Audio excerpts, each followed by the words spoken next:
ওই পাগলের বাচ্চা তো এত বড় সাহস, এটা কি করলি? এই পাগলের বাচ্চা, তুই বার্গারটা কেন নষ্ট করলি? আরে ওর সাথে এমন কেন করছো?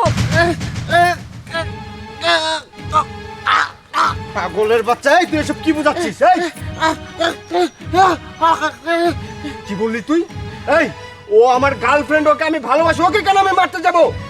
আরে তুমি ওর সাথে এমন কেন করছো? দেখো আমি তো এটাতে কিছু মনে করিনি, শুধু আমার এটা ভেবে দুঃখ লাগছে যে তুমি আমার জন্য এত কষ্ট করে বার্গার নিয়ে আসলে আর আমি সেটা খেতে পারলাম না। পাগলের বাচ্চা, তোকে আজকে যাই এখান থেকে।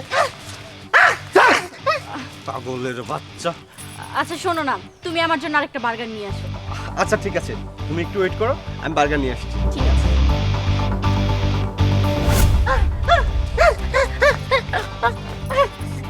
ম্যাডাম, এই পাগলটি আপনাকে কি বোঝাবার চেষ্টা করছে? আসলে হয়েছে কি, আমার বয়ফ্রেন্ড আমার জন্য একটা বার্গার নিয়ে এসেছিল, আর এই পাগলটি জুতা মেরে সেটা ফেলে দিয়েছে, আর ও বোঝানোর চেষ্টা করছে এই বার্গারে নাকি বিষ আছে। ম্যাডাম, আসলে এই ব্যক্তিটা পাগল হলেও জ্ঞান বুদ্ধি আছে, অবশ্যই একটা কিছু ঝামেলা হয়েছে। ম্যাডাম, আপনি সুখে দেখুন, অবশ্যই একটা কিছু ঘটেছে, তার আপনি প্রমাণটি পাবেন। নেন।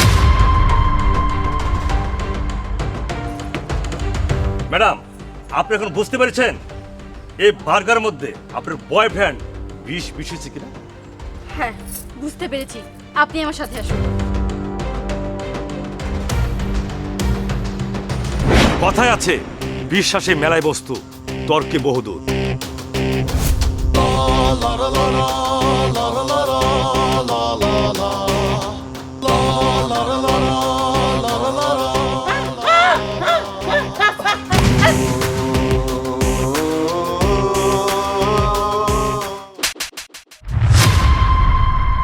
এই ছিল তোর মনে? আচ্ছা তুই আমার বার্গারে বিষ মিশিয়ে আমাকে কেন মারতে চেয়েছিলি? আমি তোর কি ক্ষতি করেছি? কেন মারতে চেয়েছিলি আমাকে? কেন মারতে চেয়েছি? শুধুমাত্র তোর সম্পত্তি পাওয়ার জন্য। আমি জানি তুই তোর বাবা মার একমাত্র সন্তান। আমি যদি তোকে মেরে ফেলি তাহলে সেই সুখে তোর বাবা মা পাগল হয়ে যাবে। তোর বাবা মার কোটি কোটি টাকা আছে, তারা পাগল হওয়ার পরে সমস্ত সম্পত্তি আমি আমার নিজের করে নেব। তোর এই আশা কোনোদিনও পূরণ হবে না অফিসার।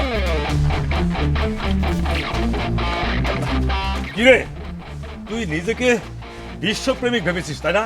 আমি অনেকদিন যাবত তোর পর টার্গেট রেখেছি, তুই এভাবে অনেক নারীকে নষ্ট করেছিস। আজ তোকে থানা নিয়ে এমন পেদাবি দিব না, টিম ফেল করে দিব। চল চল চল।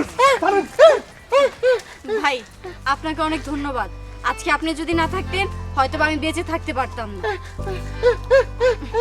ঠিক আছে।